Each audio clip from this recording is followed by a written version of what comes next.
waa bishii December sanadkii 2018 waxaana laga joogaa wax ka yar 3 bilood markii la jarjaray oo la dilay wariyihii caanka ahaa Jamaal Khashoggi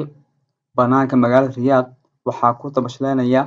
madaxda Boqortooyada Sacuudiga iyo qaar ka mid saaxiibadooda waxayna daawanayaan tartanka gawaarida korontada oo halkaasi ka soconaya waxaa ii suura gashay inaan dhex galo goobta ay ka socoto tamashleentaasi waxaa jooga Caadi Al-Jubeeri wasiirkii arrimaha dibadda Sacuudiga xilligaas Maxamed Al-Sheikh oo ah lawyer hore oo ka tirsan bangiga adduunka bilyaneerka reer Sacuudi Amiir Waliid bin Talal oo ka mid ah dadka ugu taajirsan adduunka ayaa halkaa ka muuqda halkaa waxaa taagan Norman Rule oo ah jaajuus ama basaas hore oo ka tirsan CIA-da wuxuuna la sheekeysanayaa Thomas Kaplan oo ah nin leh shirkad weyn ninkan waa Maxamed bin Zayed ninka awoodda badan Imaaraadka Carabta haweeneyda halkaa ka muuqatana waa Amiirad Iswiima oo ah safiiradda Sacuudiga u jooga dalka Mareykanka wiilkan waxaa lagu magacaabaa Amiir Khalid bin Salman waxaa dhalay boqorka waddanka Sacuudiga ninkan gacanta wilsanaya waa walaalkiisa ka weyn ama ah dhaxal sugaha dalka Sacuudiga Maxamed bin Salman aniga halkan waxaa u imaaday inaan fahmo qofka uu yahay iyo halka uu wado Sacuudiga wiilkan dhaxal sugaha ah ee Maxamed bin Salman xafladan ayaa waxay u muuqanaysaa mid la isku ilowsiinaya dilkii foosha xumaa ay Sacuudiga u geysteen Jamaal Khashoggi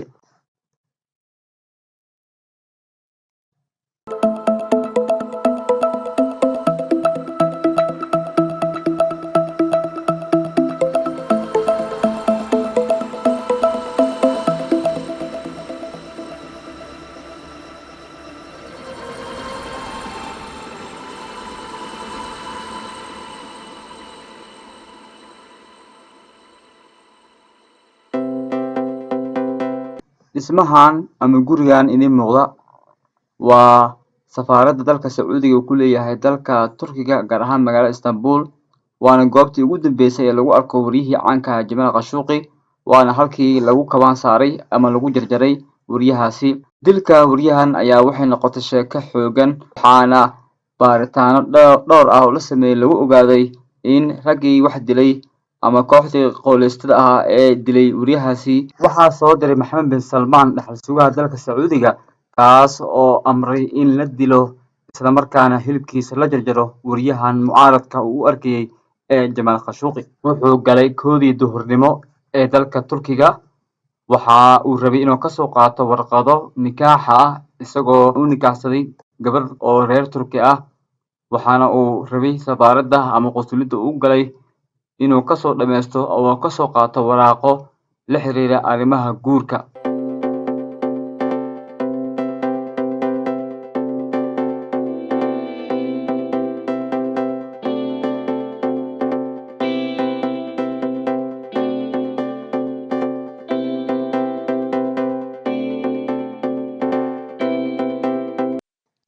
sawiradan idin muuqda waa boqorka dalka Sacuudiga Boqor Salman iyo sidoo kale wiilkiisa ahna dhaxal sugaha boqortooyada Maxamed bin Salman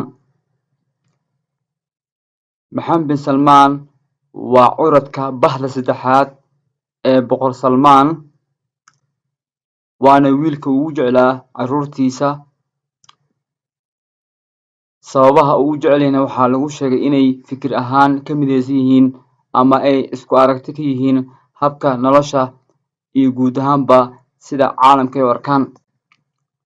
aabaha oo ah boqorka iyo wiilkiisa oo dhaxal sugaha ah labadaba waxay aaminsan yihiin in aysan sax ahayn in gacmo naxariis leh lagu xukumo adduunkan